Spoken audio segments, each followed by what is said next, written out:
Well, I mean, I think the thing that excites me is that there are people who want to farm.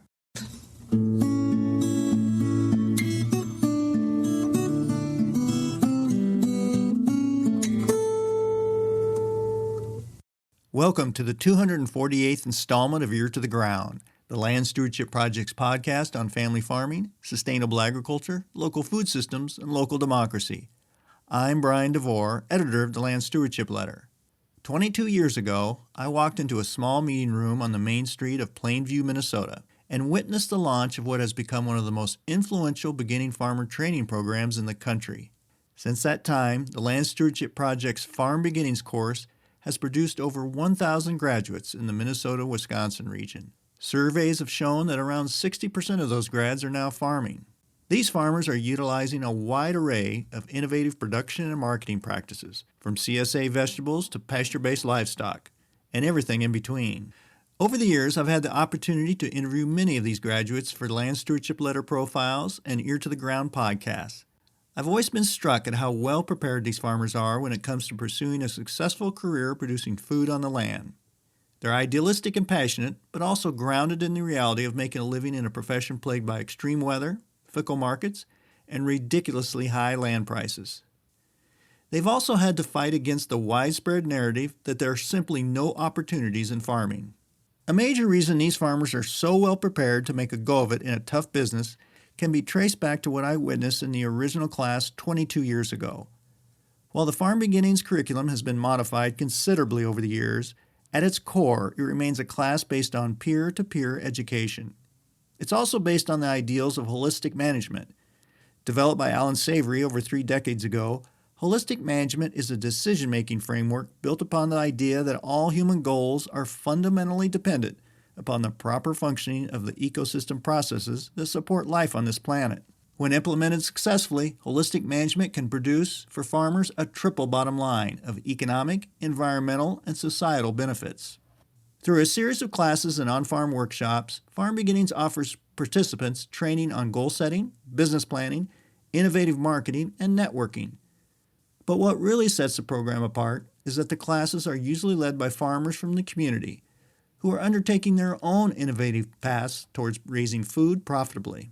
These established farmers often serve key roles as long-term mentors to graduates who choose to launch their own farm businesses down the line. Through Farm Beginnings, along with a follow-up initiative called Journey Person, people are finding there are plenty of opportunities for those willing to raise food in a manner that benefits the land and their local community. In fact, if nothing else, Farm Beginnings is living proof that it's a myth there are no young and not so young people interested in farming these days. Classes have consistently been filled to capacity, and during the recent session that met during the winter of 2020-2021, there were 60 participants, our biggest class yet.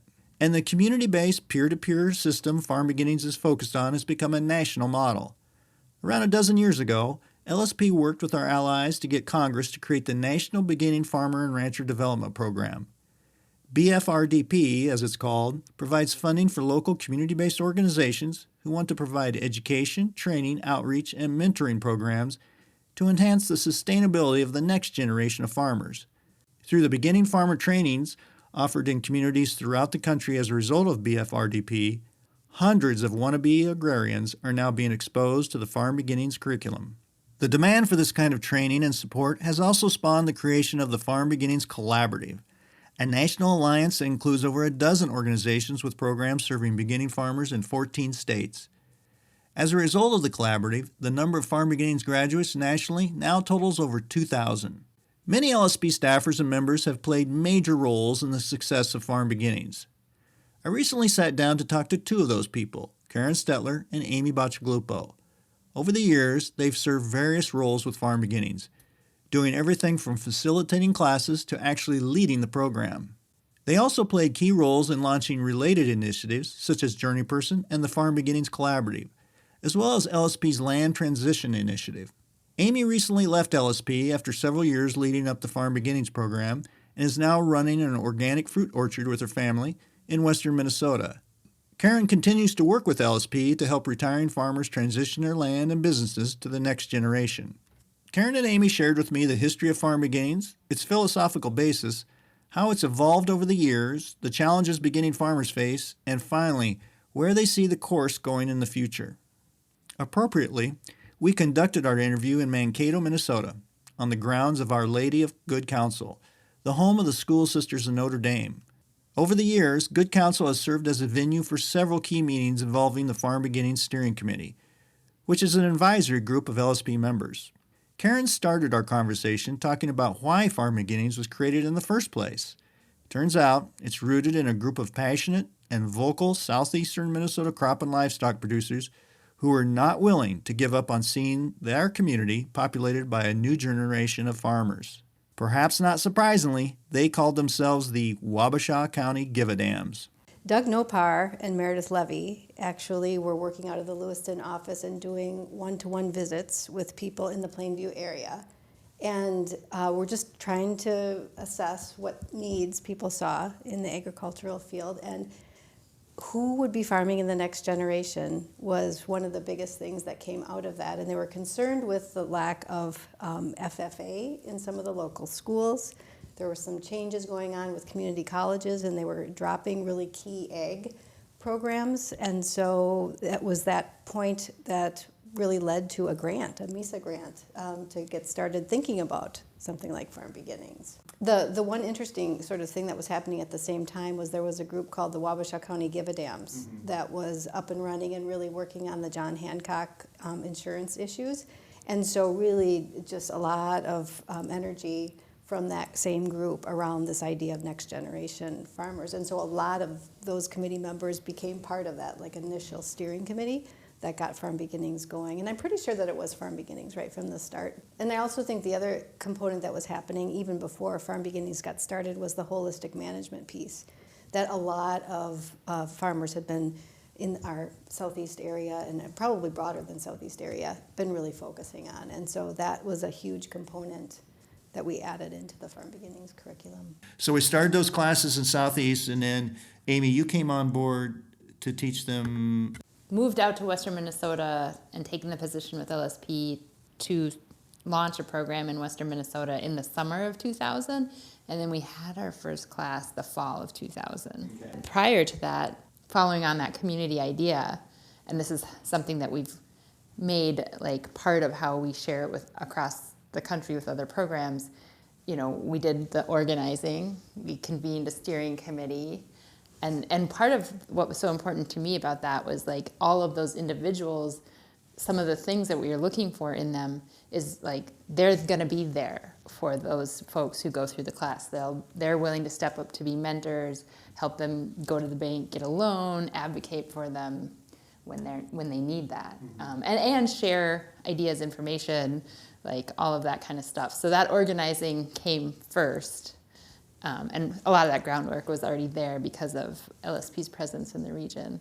So talk a little bit about the, again, this was not going to be just a straight up classroom type situation. It was kind of starting out with getting at people's deeply held beliefs, what their goals were, and by no accident, a lot of holistic management. That was a really important part of it. And I know one thing, I've talked to a lot of Farm Beginnings grads over the years, and they said, oh my gosh, the best thing was I learned how to set goals. I wish they taught that in school, kind of thing. So talk a little bit about that. There was a real concerted effort behind that whole philosophy behind how it was taught and how it was presented. Yeah, so, you were in Southeast Minnesota. I was actually interning, or maybe it was before you were brought on, but as that Farm Beginning stuff was starting in Southeast, I was interning with LSP out in Western Minnesota with Audrey Arner and actually helping her convene the group of holistic management educators who were also farmers. And so I got a really in-depth grounding and went through the trainings myself. And so when I kind of came back in 2000, I was just really excited and it made sense because, what the Wabasha County Give-A-Dams was saying was based on our experience, using holistic management has allowed us to be successful, and we're defining success in our own terms, not what the seed dealer or the banker or somebody else is defining as success. We've taken that away, we've brought that and are owning it ourselves. And so it's a real, that's kind of the central part of it, is that the farmer is the person driving the decision making, and they're doing the work and doing the communications with their team, their whole, to figure out what are all their shared values and what is their decision to farm, what is it ultimately hoping to achieve on a lot of different levels. The land, what they need to have for income, for their family, for their community. So that's kind of the nutshell of holistic management. And approaching it in that way is completely different than any other kind of training that you would get, because most trainings were kind of focused on very standard business planning, which a lot of it is set up actually just to move you into the boxes that financial institutions or seed dealers or equipment dealers already have for farmers, which is a lot of corn and soybeans. But those, if you follow those boxes, if you go into those boxes, what you get out of it isn't going to necessarily line up with your own goals and your family's goals. And again, some of those Waukesha County Give-A Dams had seen that model fail over and over again. And they didn't want to set up the next generation of farmers to fail in that same way by just blindly following these paths that were laid out for them. And I think you raise a good point, Amy, that there was training going on. And so that was the beginning, or in the time of training, a lot of farmers were going through holistic management.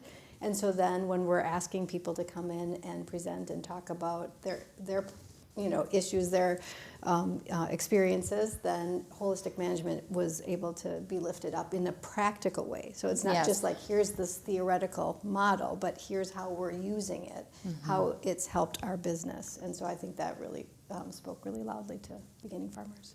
And I know one of the things that has always been the focus of Farm Beginnings is, and you alluded to this a little bit before, but not the traditional model of bringing in the quote-unquote expert, presenting a class, and then walking out. But it was somebody from the community, preferably a farmer, but also other community members like bankers, loan officers from banks, people from the community who make an agricultural economy what it is, that was part of it. It was just that kind of, and through that, hopefully creating networks that last after the class. Can you talk a little bit about that? Yeah, I think the networks were really important even as we were determining where we were going to hold the class. Amy mentioned that a little bit. We would rotate the classes from place to place, but always one of the key things was, do we have a support net in place for beginning farmers once the class ends? So to your point of inviting people in, yes. So here's the person that you might be seeing, or someone like this person, if you were to walk into a local bank. And I just remember Tim Gossman coming in and, talking about finances and talking with a banker can be, a really boring thing, but he would just, answer questions. He would make people laugh, make people feel comfortable. And at the end of the day, he would say, if you need a loan and you want to practice before you actually go into your own banker, set up an appointment, you can come in and you can do a practice run with me. So, it's that kind of thing. We're like, how can we really use the resources that we have in our network to really help people to be able to meet their goals, to have their dreams of farming become real. Yeah, I think one of the things that I want to point out at this point is that we were building the community as we went also. And so we had a very intentional component of the class was talking about, okay, yes, we're here, we're supporting you in becoming a successful farmer, but we also understand that that's not enough. Just an individual farmer succeeding on their own isn't going to get the change. It's hard to get started farming. We're not going to achieve the change we need unless we also are building the system so that those farmers who may never come into the Farm Beginnings class or who come many years later are walking into a system that's better, more resourced, easy to access, more fair, more equitable, more accessible. So that was the folks who went through the Farm Beginnings class also became part then of that network and that community, and understood that their role wasn't just to graduate and then never see us again, but it was very much to we're going to call you, you're going to come back in, you're going to talk about what you're doing, good and bad, successes and failures. And it was a real remarkable thing also at that time for farmers to be so open about their financial situation and to share so openly about that, because there was a lot of messaging about like, don't share your secrets to success. So we kind of broke that culture down also, and people instantly understood that like there was a desire for them as a beginning farmer to succeed, so much so that like those ideas were going to be like shared, and then the understanding that they would be doing the same in return at some point. So it's really cultural. It was very cultural shifting work. Karen, I think at one point it sounded like it got going. Those first couple of years, we expanded it to Western Minnesota. We were having, I think, 2 classes a year at one point. But was there a point where we were I know that big part of the holistic ideal was we monitor the program itself to see how it's working. And didn't you folks take a look at it and say, and go back to the steering committee and try to have a discussion about, well, maybe we aren't going to proceed with this? Can you talk a little bit about that and the answer that you got?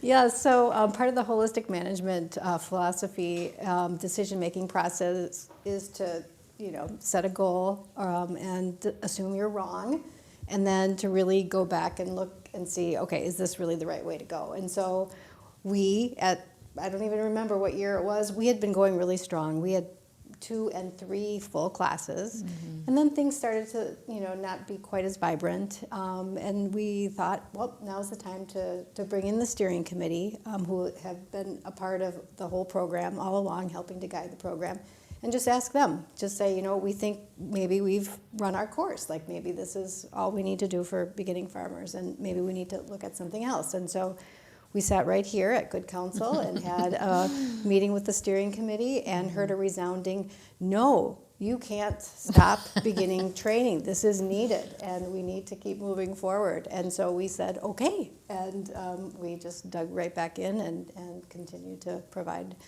training for beginning farmers and also expand. We expanded into a journey person course for farmers who are in their 3rd to 10th year, and thinking about that scaling up and how they put those pieces together. So also early on, we were understanding that there were a lot of barriers the class was great in getting people kind of launched, but people were running into all kinds of barriers. One of them was like access to capital, and so we had a livestock loan program. So really focusing in on like helping people get started with livestock in like regenerative systems and managed rotational grazing, and there was a lot of success with that. We had people paying back their loans, but that bank of money that we were like just reevaluating that in and of itself. At the same time, we were seeing this shift in who was coming to the Farm Beginnings classes. So half of the class were people not engaged with livestock at all, or maybe even more than half the class, and that proportion was growing. And so we were looking at that data as well, and then we are seeing that from our graduates who were still really involved with us, there was a request for something again, because things, once you get like 3 to 5 years in, you start having more significant questions about scale of operation, how to really bring this into something that's economically viable. And we had a lot of concern for those folks who had gotten launched and were running into these, like, they were starting to need to hire people. They were looking at like buying land. So like all these significant decisions that were quite individual to their operation and not as easy to cover in kind of a like farm beginning setting where we're doing everybody gets the same thing for 9 sessions. So it was all of that like data that we were gathering and looking and trying to assess like where do we go from here, that we heard from the steering committee, like keep doing farm beginnings and we want something that addresses these needs for these emerging farmers that are running into these roadblocks in years 3 to 5. And what we did a lot of organizing, one-to-ones, and Parker Purcell came on board, who had a vision for something like that. And this is where we also were able to learn from what was happening across the country. So with the Maine Organic Farmers and Gardeners Association had something called the Journey Person Program. And they were one of the people we were reaching out to and asking to kind of like partner with on a national level through the Farm Beginnings Collaborative. And so what we wanted to do was go more intensive on the financial planning and also grounded in the values and the goals, but then also provide individualized, and this was modeled after the livestock loan. So somebody would get that more in-depth training through a couple of retreats and then be matched with a mentor for whatever production system they had, and then also with a financial advisor. And this is where we didn't want to, there were already programs out there, so we didn't want to create something separately. So we actually partnered with Moses and the Farm Business Management Program to incorporate those components in so that like as partners, we were stronger together. But that required work on our part, especially with the Farm Business Management Program, to really kind of like help them understand the holistic financial planning model and how that's different than the way that they typically, and how can those two things kind of fit together. And that's been a fairly good experience over time, and there have been more and more of their instructors who are willing to kind of do that work, to work with our farmers who are quite different than their typical audience. So let's step back a little bit and look at the point where we started Journey Person and all that, and we had several classes by that point, and we had decided we were going to go forward with it. Give me an idea of the diversity of farming operations that we had. The focus was initially going to be dairy grazing. It went well beyond that. So what were we seeing some of these grads doing when they went off and after taking the class? Yeah, I would say there were still some dairy grazers, but that would probably be the smallest group. We had a lot of people doing diversified animals, and then a lot of people really looking at vegetable operations, whether it be farmers markets, CSA, wholesale. And one of the things that we've toyed with in terms of answering the question, like, would people, if land wasn't an issue, veer more toward the livestock farming? And because of vegetables and your ability to do that with not as much land, that maybe that's why we were seeing a lot of folks, or a lot more, maybe, I don't know, 50% of the people, focusing on a vegetable operation. But that's kind of what we were seeing. Yeah, there's a couple of things that makes that easier as a step in. It's initially, like, you get paid pretty much right away, whereas livestock, it's, couple of months, maybe a year and a half before you're getting something. I mean, I honestly, having raised hogs myself, yes, there's the infrastructure expenses, but I also think it's just a steeper learning curve, and there's fewer people doing it to help you learn. Like, we were able to get started with hogs because the Vanderpools were willing to let their pregnant sows come have babies in our barn, otherwise, like, who would have taught us to do deep straw farrowing? Like, it's like maybe 5 people, like in our state that could have done that at that time. Yeah. So people wanting to do innovative livestock just had many fewer teachers and examples of like viable ways of doing it. And I think the marketing issues are like, we're finding that still today, like the processing of the livestock, the getting of the feed, like all of those things, those systems are just not robust. Well, the other thing that struck me is, speaking of kind of demographics and maybe what you don't always think of when you think of beginning farmer, I think a lot of people associate it with young people. But I remember sitting in on some classes and being struck at one point of, there's some people who are maybe mid-career, maybe they are already farming.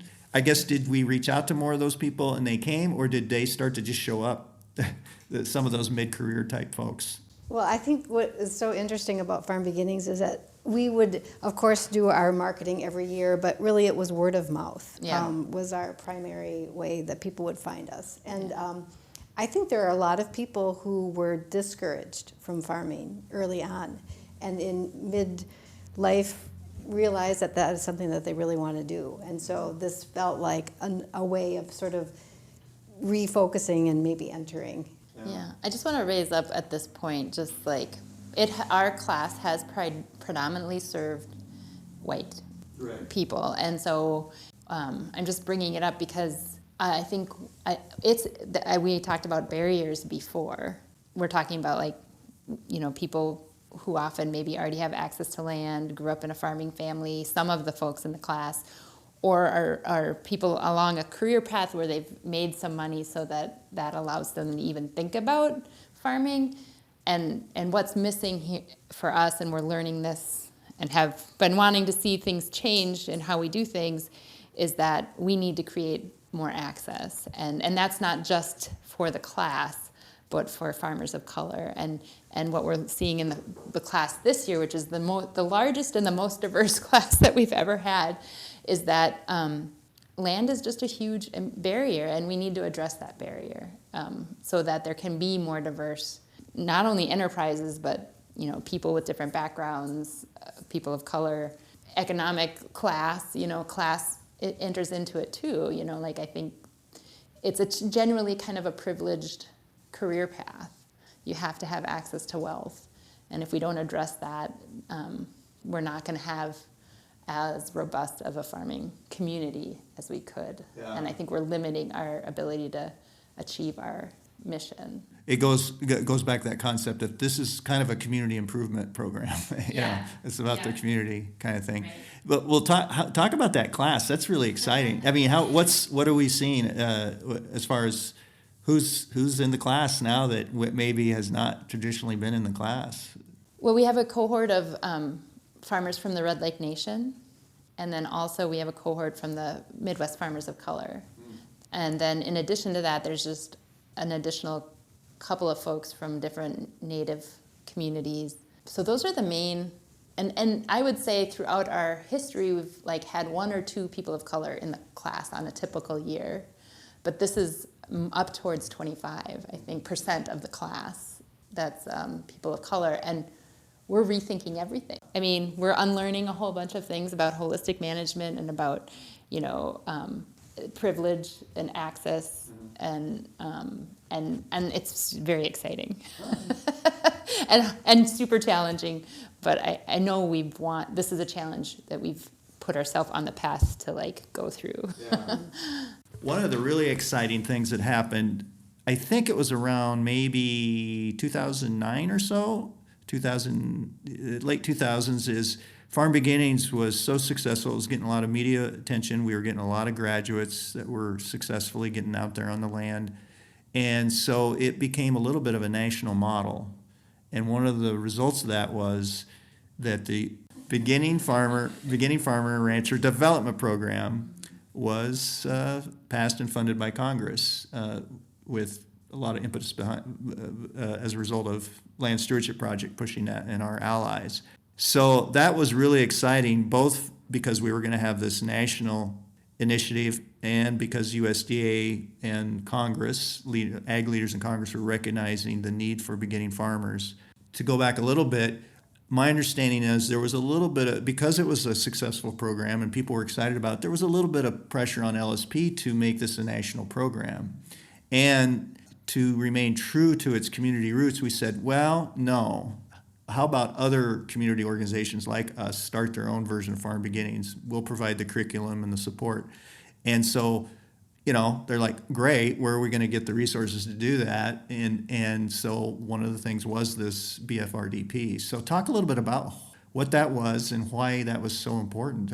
Sure. Well, I might go back just a slight bit and talk about a SARE grant that we received. Okay, Sustainable Agriculture Research and Education Grant. Yes, and so we applied for a regional one. Yeah. So we were able to work with Missouri and Illinois and Nebraska to just even put our toe in the water with this. And it was because people kept calling us and saying, we would like to do what you're doing. And so we said, okay, well, let's apply for this grant, let's make it real. And so we started that way and realized very quickly that we could spend a lot of time training other groups, and we really needed to be true to our programs here as well. And but it was as a result of that we recognized that there is a need across the nation for this kind of farmer-led, community-based training and networking program.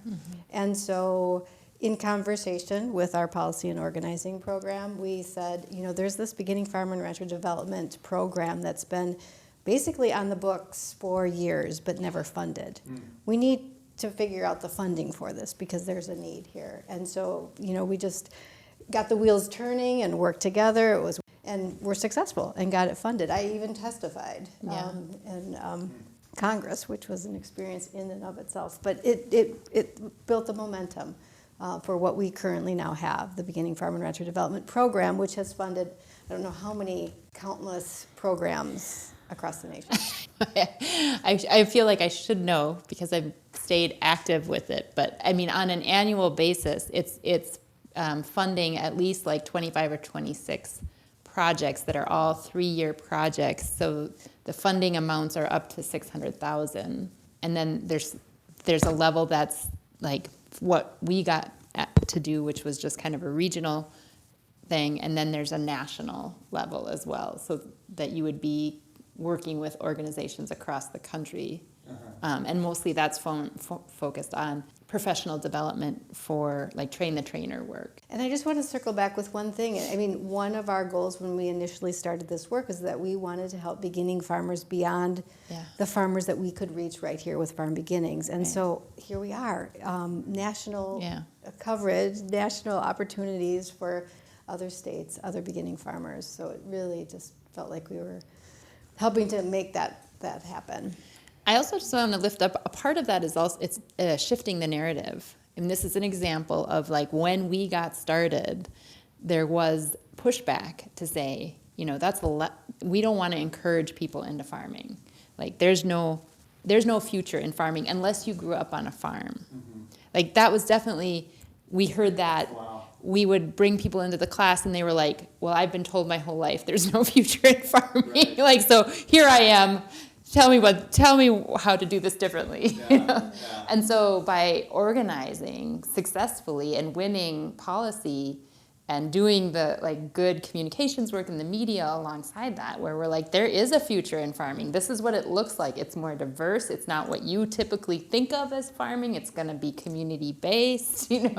We were very successful in shifting people's like gut responses to beginning farmers in general. And so we're in a different place now where it's a ton more competitive now because there's all kinds of programs for beginning farmers now.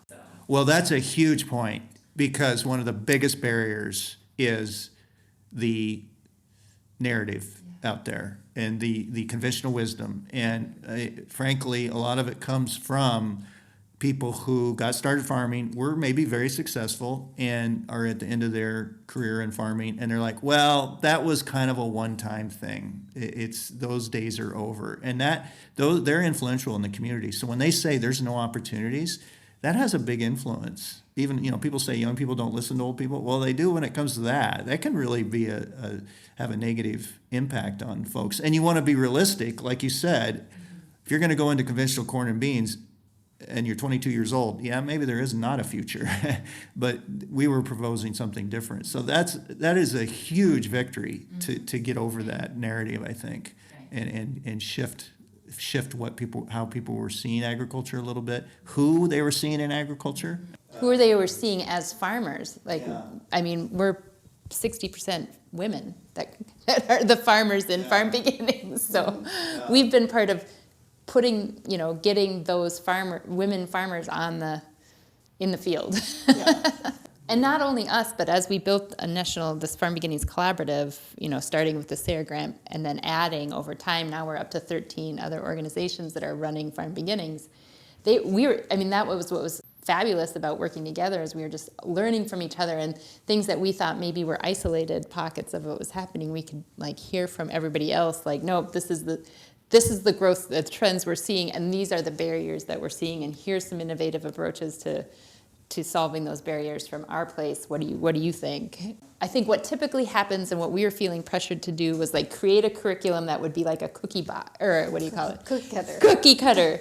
And then it could be replicated, and any extension agent could pull it off the shelf and do their their Farm Beginnings class. But we were like, no, you have to do the organizing. You have to build that community. And that's not necessarily been a role that Extension has saw themselves in. So, and that's great if they want to, but like it's in some ways, anyways, that's a different story. So anyways, it was really important that, that the path we chose was one where we understood that this was like a set of tools. And again, it's like holistic management influence. It's like, you know, who is the whole in your region, and what are you hearing from the farmers there, and what are your values? Now you take this toolbox of tools that we call Farm Beginnings, and you decide, and you and your farmers decide, you know, how to put those pieces together to make a course. Mm-hmm. So we were going against like a cookie cutter model and really emphasizing the relationships that we built with those organizations and fostering like a true collaborative, like a true, just like we moved away from thinking of ourselves as like the givers of information and towards like we're all here with really valuable information, so let's share that. And neither one of us have been on the ground facilitating Farm Beginnings recently. And I haven't looked at that data recently. So I'm just giving a sense that over time, I would say the proportion of folks in the class who have actual farming experience has gone down. I mean, I think we started off with maybe 70%, and now it's flipped. It's like maybe 30% actually have some experience actually farming, and 70% don't.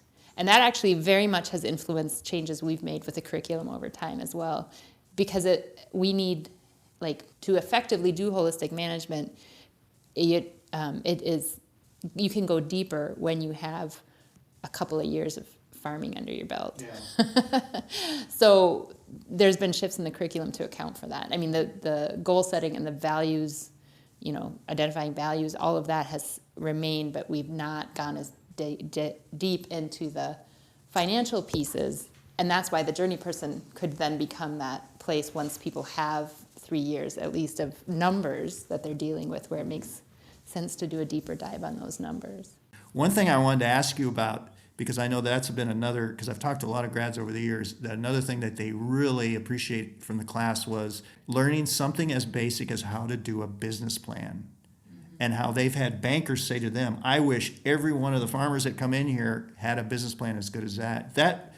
So that's that combination of the philosophy and goal setting and holistic management, but it's that nuts and bolts business planning. Talk about that. That sounds like that's been a really important piece.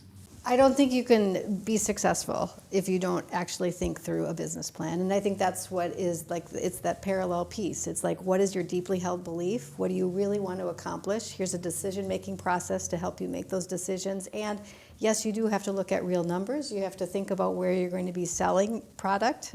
Because if you're going to be doing it for a hobby, that's one thing. If you're going to be doing it as a business and you want to be doing it down the road, then you need to really think about, you know, the real nuts and bolts. So I think that farm proposal that people come away with, not only are they throughout the whole course really thinking through what it is they want to do, and they're doing some research, but they also have an opportunity to share that farm proposal with someone in the field who is doing a similar type of enterprise and can get some feedback from them, which they can then apply in terms of their planning process. And I think one of what we've heard lately is that marketing is a really, really big challenge. And so having just, you know, there are 2 sessions on marketing, and some of the just concepts in there, but even just being able to talk to like somebody who buys produce, you know, like those realities, like I think for somebody so new to farming, we used to call it like a wake-up call or something. Like, we've always wanted whatever we're doing in the class to really ground people in reality. Like, we feel like we'd be doing a disservice if we were just like, this is all possible, and you're not going to have to make hard decisions. You're going to have to make hard decisions, and it's really tough. And like, you may walk away from this class and decide that, you know, you don't want to try that right now or ever, because you're gonna have to make some hard decisions, and you're probably gonna have to sacrifice some things, and make sure you have those conversations with people in your life as you move forward. And so some people have taken the class and chosen not to farm, and for us, that we're doing our job. That's part of our job is saving them that money, but also just the relationships that would be hurt or harmed if they threw themselves at a really bad idea. So there's just no doubt that this training, I mean, you hear it from the grads how great the training is, and I think, I don't know what it is now, but I've seen surveys where our estimates are about 60% of the grads are actually on farms, farming, and are getting beyond that first couple years and having some success on the land, and that's compared to other training programs, that's a very good percentage right there. But one of the barriers that they run into invariably is just like they get going, and it's a brick wall, is access to land. And so we've tried to address that in recent years, and I wonder if you could talk a little bit about what LSP is trying to do with that and what some of our allies are trying to do with that. And I know we've even been able to try to get things like some tax breaks put in to help that transition a little bit, but it's taken a lot of really very local organizing to get going on this. Could you talk a little bit about that? Sure. Right. So I think one of the things that is so wonderful about the Farm Beginnings program is that we have connections and relationships with people. And because of that, we're always in tune with where people are at and some of the struggle points. And you're right, access to land is a huge barrier. And so about 10 years ago, we recognized that we were not only hearing that from the beginning farmer side, but we were also hearing it from the retiring farmer side. So like long-term LSP members really thinking about next steps on their farm, trying to figure out if they did or didn't have successors, how they were going to do it. And so it just felt like time to really invest and think about this big issue of land access. And so we jumped in, and at this point, we again had a steering committee working and thinking about the next steps. One of the first things we did was engage with Luann Kling, who has been doing a lot of work with farmers over the years and had brought a lot of experience, and started out as one of our farm transition coaches. She and Paul Watzka, at really trying to help landowners to really assess what their goals were, what they wanted their legacy of the land to be, and then to really help think about that process, and then to make those connections with beginning farmers. And it was really through that connection with Luann Kling that we recognized the need to really focus on the landowners. As we were reaching out, so Luann Kling has been really connected in getting the Minnesota Farm Advocates program started.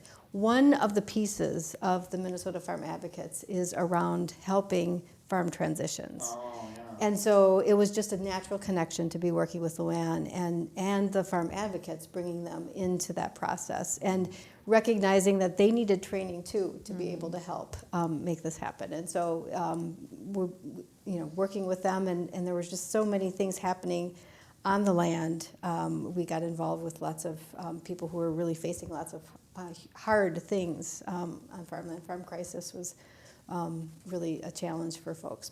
Just the fact that having some incentives, we recognize, all the work that we're doing on the ground is really great work, but there's also some systems changes that need to be taking place at the same time. One of those pieces that has happened is the Minnesota Beginning Farmer Tax Credit, which really has been lifted up to elevate that there are beginning farmers who are out there who want to get started, and especially lifting up, if you're not related, sort of incentivize that beginning of a conversation with a landowner to sort of make either that rental or possible owning situation possible. What do you see kind of into the future? What are the challenges for Farm Beginnings or a program like that? And what do you think are some things that we need to address? Just, what gets you excited? What could be some neat changes? And, where do we go from here? Well, I think the thing that excites me is that there are people who want to farm. And there are people within the community who are wanting to support those individuals who want to farm. And I feel like we have a lot of foundation that those 1,000+ people can bring back into the program and to help assess. I feel like we're at a huge turning point right now with evaluating our current curriculum and making it more inclusive. And I feel like that just broadens the number of farmers that we can, and the breadth of farmers that we can reach, the diversity of farmers we can reach, and that's really exciting to me. At the same time, I'm seeing this like really groundswell of people really thinking about the legacy that they want to leave on the land, and also this collective thought process on how do we access land? What do we have to use the same traditional models we have used all along up till now to offer that opportunity to access land? And people are saying no.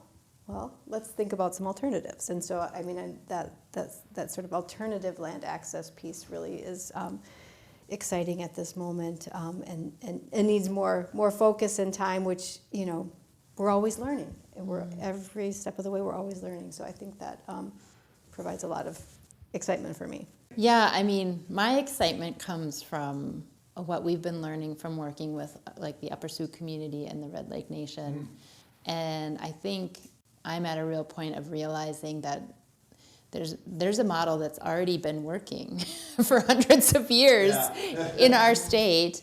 And I think listening and learning, Red Lake Nation's food system is amazing. And the amount that they're producing, how they're producing it, I think it's a time for us to kind of listen and learn and follow.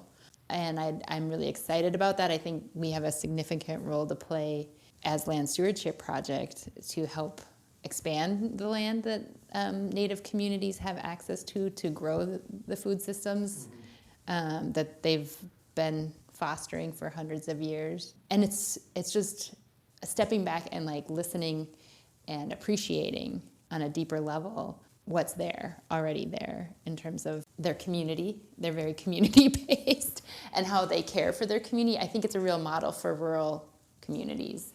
And so I'm really excited about opportunities for Land Stewardship Project members and rural communities to take lessons from how Native communities are fostering at their kind of like, what do I want to say, core, this a food systems approach to health and healing and economic development. I think there's a lot bubbling up right now in that, and I think we have some good relationships and are in a place to listen and learn and adapt how we approach that body of work and how we work with our members to do that. I'm hopeful for healing, because I being in a rural community right now, things feel pretty polarized and hopeless. And I think that just beneath that surface, there is an opportunity for healing, but we have to kind of listen, learn, and like come together. And a lot of that has to do with a lot of racial inequities that exist across urban, rural, whatever. But we have to see ourselves as having the ability to work together and the desire to work together.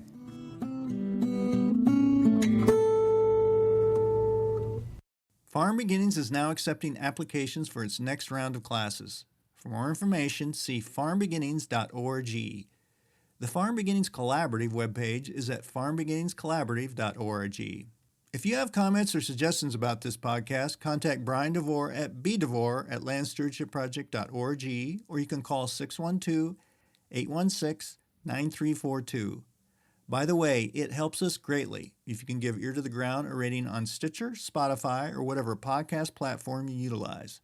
Thanks to Laura Borgendale, a Western Minnesota musician, for Ear to the Ground's theme music. And a special thank you to all of Land Stewardship Project's members who make initiatives such as this podcast possible. If you're not a member, visit landstewardshipproject.org to learn how you can support LSP. Thanks for listening.